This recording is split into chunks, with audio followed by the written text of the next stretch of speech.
Hello, everyone. Thank you for being here. Today, I am talking with Todd and Julie. They are the parents of a young man that I've met through them from the spirit world. And I'm really, I feel honored. My new friends here, Todd and Julie, I feel so honored and excited to have you on my show and to talk to you about your journey through tragedy and awareness, I guess you could say as well. Yeah. And so Todd, thank you for being here. And Julie, thank you for being here. Thank you for giving us an opportunity to talk about Gray. Yes. Yes, thank you. Your son's name is Grayson. And I feel him now, as I'm sure you do. If you could share a little bit to begin of your history, just, a synopsis of where you were before Grayson's transition to the spirit world and how you have come so far with that. Okay. Yeah, so maybe I'll start. So Julie and I, we got divorced 3 years ago, actually, 3 years ago, and maybe a month. And through the divorce, I think we always had a very close family. We have another son named Bond, and it's like Julie, myself, Bond, and Grayson were always very, very close, very family oriented. So I think the divorce was like, a big surprise for the kids, and it was hard on me and Julie. But we transitioned to like very close family even after the divorce. So we, even had a group text called Modern Family a year after the divorce, and it was all of us on the group text. Grayson, his girlfriend, Bond, me, my new wife, Julie, and her new boyfriend. It's like, so we're all like just very, very close, and which was very nice. And Gray was a part of that when he was in human form for sure, and he's still a part of it, in spirit form. But very close family, very close siblings. Bond and Grayson were very close, and so it was, it was a big shock when it happened, and I think it was like, it was a big shock. We didn't know how to deal with it. But then Julie has read these books by Dr. Newton, Journey of the Soul and Destiny of the Soul. Yeah. And so I know for me, she turned me on to these books, and it's like just opened my whole world to like, oh, so wait, he's not gone. Like he's not here, but he's not gone. So it was very confusing for me, like to understand. So it's taken me every bit of, 5-6 months to like really understand that he is still here and he is still with us. Very much so. Even though I tremendously miss his physical presence, but working with you, I think we worked with you like within a couple of weeks, Sharon, after he transitioned, and I just remember how helpful that was in that session, and you bringing him, to us, and and having words, putting words to his spirit, Nice. before I could do it myself. Now I talk to him quite a bit. He's always making jokes, and it's like his personality continued to the spirit world. He was always a jokester, always liked to, very personable, very social, always liked to play jokes, tease, and he still has that personality today. Yeah. Go ahead, Julie. Very much so. Well, yes, we did go through a divorce about 3 years ago, and it just coincided that during that time I was beginning to explore a psychedelic experience and working with different entheogens, and my work with that was giving me a lot of trust and in my connection and to there being more. I was having experiences where I was connecting to loved ones, my dad who crossed the veil, the transitioned, And I was able to speak with him and give messages. And so I would say that those years during COVID, those years of working with that, with a certain medicine was, they say you can never prepare for the death of your child, and that is so true. But in hindsight, I saw that my whole life was it was leading up to being able to deal with this, being able to like pick up the family and sort of like show them a new way, a possibility, that it's not the end, and there is more, and he is there. And but when it happened, it was really just shocking out of the blue. And then being able to connect with him was like, I was so afraid I wasn't going to be able to do it. As a medium, you're connecting, and you're in different states of mind, and you feel different things. And at that time, we just lost him, and I was just not myself. And I thought, oh my gosh, am I going to be able to connect with him? And I was able to, and you gave us such a gift as well, because I connected with him the night prior to our first session with you. And he was giving me these messages and this music, and this beautiful music to give everyone. And he was saying the messages in the music, because the music is layered, it's emotive, it conveys so much more than he could in words. So I understood in that journey I had with him what he was doing, and I came out with these songs. And then Todd had scheduled this with you, and I was really scared to sit in that session, because I didn't want it to be disproven, anything I'd felt, anything I'd received from him. And one of the first or second things you said was, Grayson sent you music. Grayson is sending you music, listen to the music. And it just, you work, it worked in tandem. It solidified my experience in a way that they needed to hear. It was coming from not just me, but you. And they were able to trust. They were able to trust that this was really real, that you were able to connect, and I was able to connect. And that played such a role. And, you lifted us up. We lifted us up, and it sort of just shifted us in this direction of, there's other possibility here, of what's going on.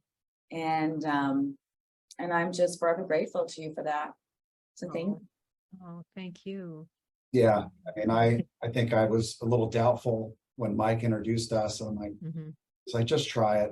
And then after, Julie told me before the session about the music, and she sent us the music, and you clearly made it clear and validated a lot of things that she already said, and things I already knew, and things Grayson said.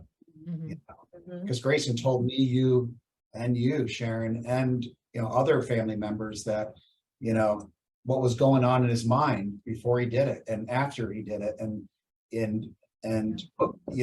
it was like he didn't know how to handle the emotions. And it's like we were all sort of saying the same things. And to me, it's like, it can't be a coincidence, if we're all saying the same things. And like even our last session, or maybe our second to last session, Julie was in Egypt, and you start holding your ear and going, oh, I got a really bad earache. Oh, my ear really hurts.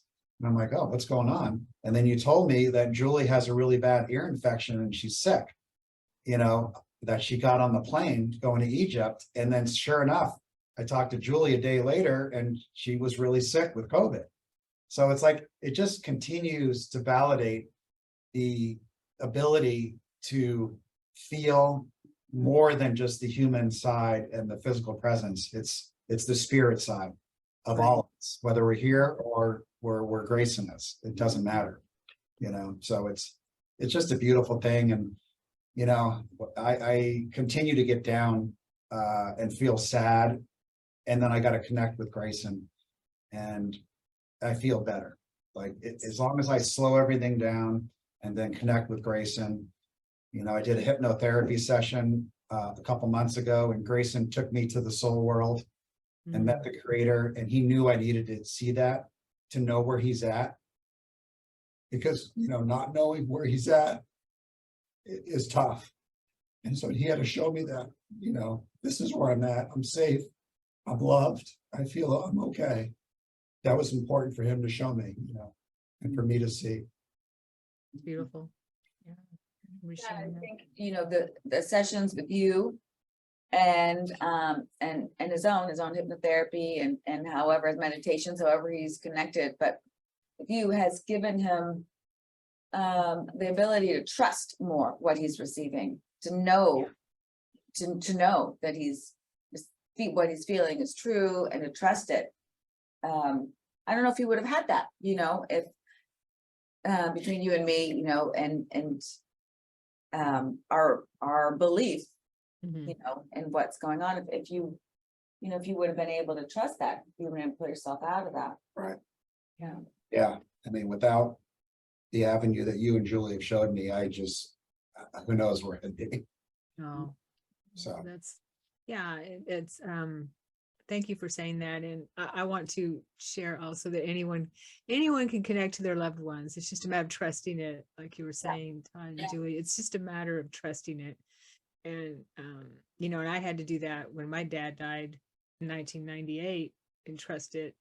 And I actually came across him in an out-of-body experience because I wanted to know, does he still exist? Where is he? What is he doing? Because we were really close. And so he was able to, my higher self, and he was able to bring that experience to me. But I want to tell you also that I believe that Grayson visited me in a dream recently. Because he knows, yeah, I know, because he knows we're doing this, right? And I also want to share how he comes through in my sessions too, because I think that that's an amazing story that I would love to share with people. And and you've said it yourself that he is so busy and helping so much on the other side. In my dream, and I'm pretty sure it was him. I didn't realize, I didn't think about who it was in the dream, but I realized afterwards I'm in some kind of a university or library or something like that. Really huge, beautiful, like Hall of Records or Hall of Learning type of thing. I'm sitting there with people and we're talking about things, and I see a young man walk by, and he looks at me, and he's just off in the distance, maybe 10 feet, and this huge, beautiful smile. I'm getting goosebumps talking about it. and I knew him. I knew who he was, and I just smiled back at him. He just walks by and smiles at me and just keeps on going. And I'm like, afterwards, that was Grayson, because he looked like when I had seen him before, because I shared with you, he came to me in an out-of-body experience right after our first session.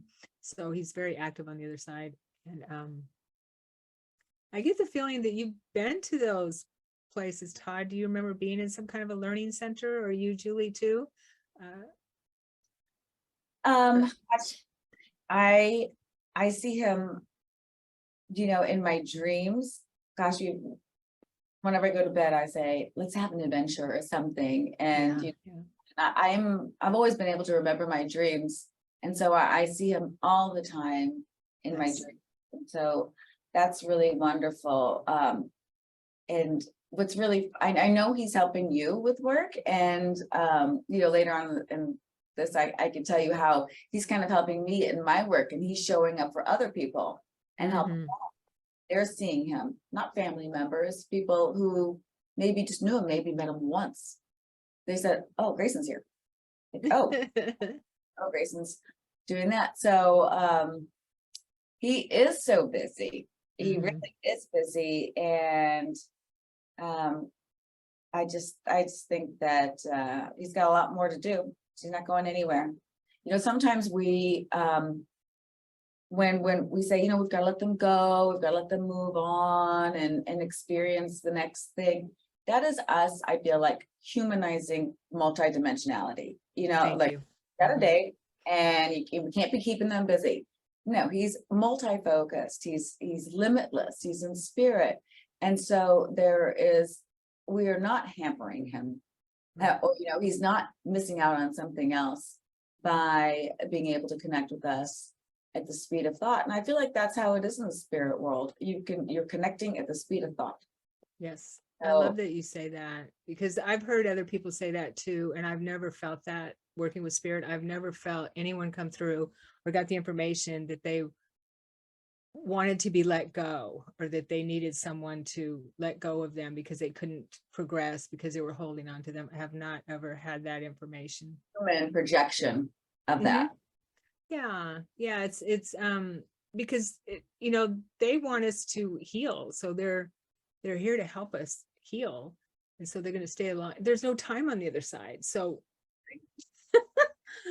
so it's like they got all we have all the time in the world to work with them, and they have all the time in the world for us. So yeah, it's never made any sense to me, but I'm so happy you say you know that.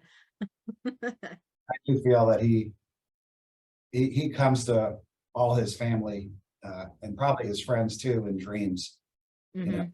I like Julie, I invite him into my dreams every night, show me what we're doing tonight, and a lot of times I remember the dreams, and they're pretty cool, pretty adventurous. Nice. Nice. Do you have any memory of sitting in like a university or a library or anything like that? Or just sitting there with learning with him or others? Or maybe when you're sitting with your studies here? Yeah, I'd have to think about that. Okay. Because I'm just feeling like he's talking about being there with you as well, that he spends a lot of time there. And I would imagine. I actually think that you're kind of spurring a memory. I have had ones where I'm sort of in that space with him, and then then I'm about to do something big. And I've had him say to me, like joking, like, this is above my pay grade. I'm just going to hold your hand while we explore this together. And gone off and explored not just places, but ideas and thoughts deeply, like, taking me into like the universe, Big Bang, and fractals of information. And so he'll just he'll be with me on that. So we're both learning together, kind of. Nice. Yes. Yes, that's the feeling I get with him. I just want to quickly share, if you don't mind, about how he shows up in my sessions, because he's he tells me, I feel him very strongly before I'm going to do a session with someone who, and I'm not aware of it at the time, but who may have lost a child who ended their life prematurely. And he's there, and he's come through very strongly in a handful of sessions where he has helped with that communication with the parents or the parent, and bringing that child forward who may have lots of regret, or I mean, it's on both sides, that we, of course, this mirror what, parents might feel guilty, and then the child feels guilty, and then it ends up being this energetic conduit, feeding that emotion, how I've seen it. And so he helps them tremendously. And I think he came through in the first session, I believe, if I'm remembering correctly, where he came through talking about how he's going to help young people who have transitioned in a tragic manner. Yeah. Yes. Yeah. Mm-hmm. And gosh, your story just made me think of something, but I can't, it's gone. It'll come back to me. But yeah, he's really, really helpful. And whenever he shows up for people, he gives them very unique messages that are just for them, and helping them with what they're struggling with. So he's so wise. He calls himself Grayson Magnificent, because he's so much more. But he wasn't everything in a body, but he's expanded. He's let go of fear and doubt, and what he's said is, and what he's teaching me, and I'm still learning. It's really interesting, and I can't. I'll just explain it. He's teaching me how to reach for him without carrying the story with me. I could see myself, I could see the imagery of it. I was reaching for him, but I had this wake of the story, the heaviness of the story, sort of the tragedy. Even though it wasn't my focus, I felt like I needed to bring it with me in order to reach him, to connect with him. And he's showing me, you know, how to put that down mentally, emotionally, physically, to put that down and just sort of reach for him. And he's still there, and it's like easier, and I'm unburdened as I can do that. So he's teaching me a lot still, and both of us a lot. I mean, he gives you so many messages daily, right? Yeah. Well, last week I did a meditation, and in the meditation, he was my father in a past life. He was married to Julie. And this meditation, all of a sudden, I'm like a 6-year-old boy, and I start hugging myself like this. And then he starts doing it. Julie starts doing it, like, and Grayson, you know, I mean, we're all doing it. And then I go and I unwind myself, and then I try to go hug him, he's my dad. And he goes, no, don't hug me. He goes, keep hugging yourself. He goes, you gotta love yourself. He goes, so let's focus on loving yourself first. You know, he goes, of course I love you, but I want you to learn to love yourself. And one of the first things after he passed that he said to me, and he said to Julie's best friend, is you got to love yourself. You know, so I put in my mirror in my house, in my bathroom. Grayson says, Dad, love yourself every day. Love Grayson, you know. So, and it came to me again last week in this meditation, you know. Yeah. So it's beautiful that, you know, he's like my spirit guide now. He's like my, you know, helping me live a free life, you know, a life beyond where I, you know, thought I could go. Wow. And, you know, as sad as it is that he passed, there's blessings in it too, that I can free myself of the bondage of the human fear, you know, sadness, anger, control, jealousy, all those things. He's helping me free myself of that stuff and find my true essence, my immortal part of myself. And I wasn't on that path before, you know, he passed. Yeah. That's beautiful. Thank you for sharing that, Todd. You know, I know we've talked about this before. I believe, and I'm sure you do too, that Grayson has reached the Christed self. That's actually a funny story because yes, go on. Yeah. I mean, I was just gonna say, yeah. Tell the story. Yes, please. well, you know, we were Jewish. We're Jewish. He grew up Jewish. He grew up Jewish. Okay. Bar mitzvah. And, you know, I would say it was atheist, even agnostic atheist. Just that age, you know, I don't believe in anything. Show me, I know everything. Very black and white.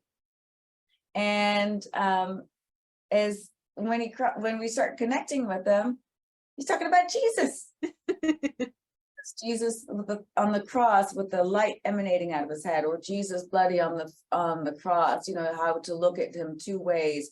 You can choose what you see when you look at him, one or the other, and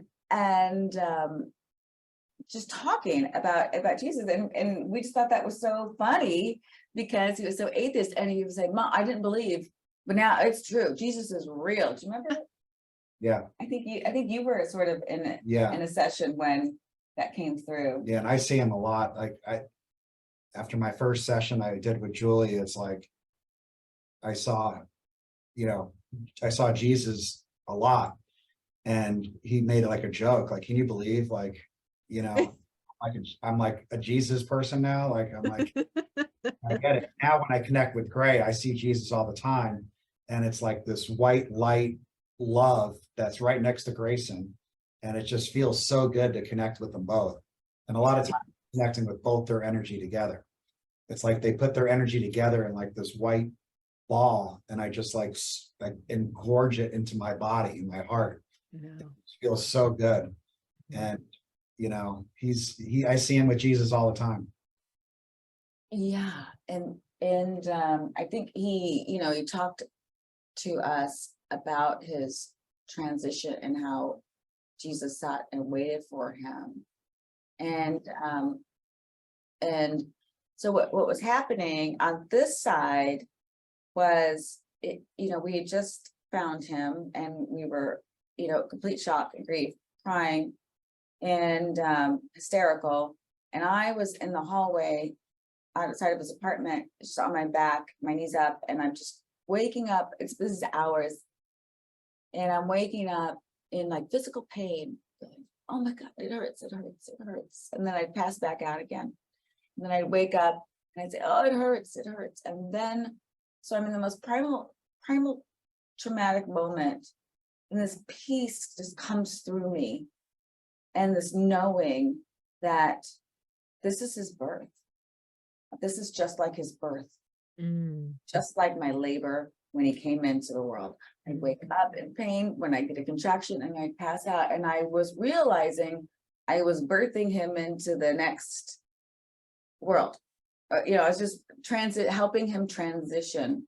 And I was noticing the cycles of life and death, or what we perceive as life and death. So in the middle of this trauma, I'm in a bubble of peace almost, or this realization where I'm then able to see the bigger picture.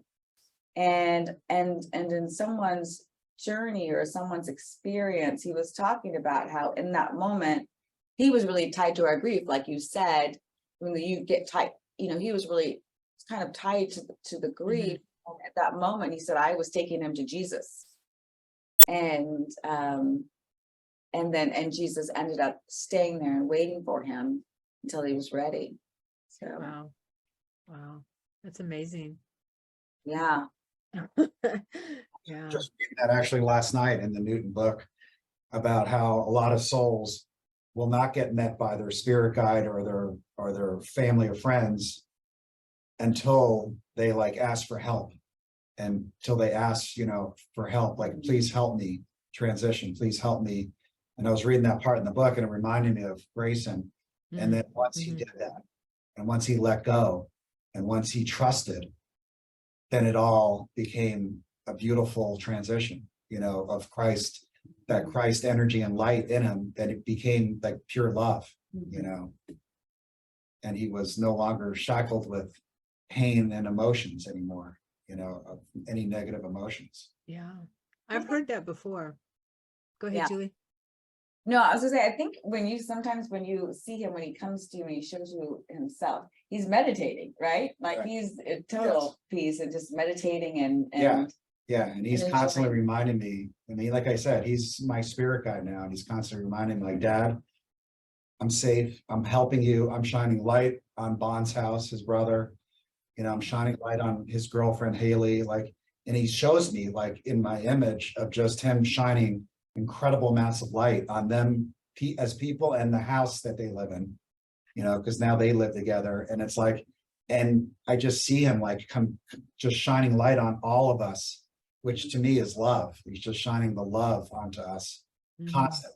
And sometimes it's really strong when I'm just feeling it, it's like, wow, I really feel it, like it's almost like a drug. Like I feel this like euphoric, like sense that he's sending this energy to us, this light. It does feel like a drug, doesn't it? It's like, because that's who we are. We've forgotten who we are, and that's our true nature.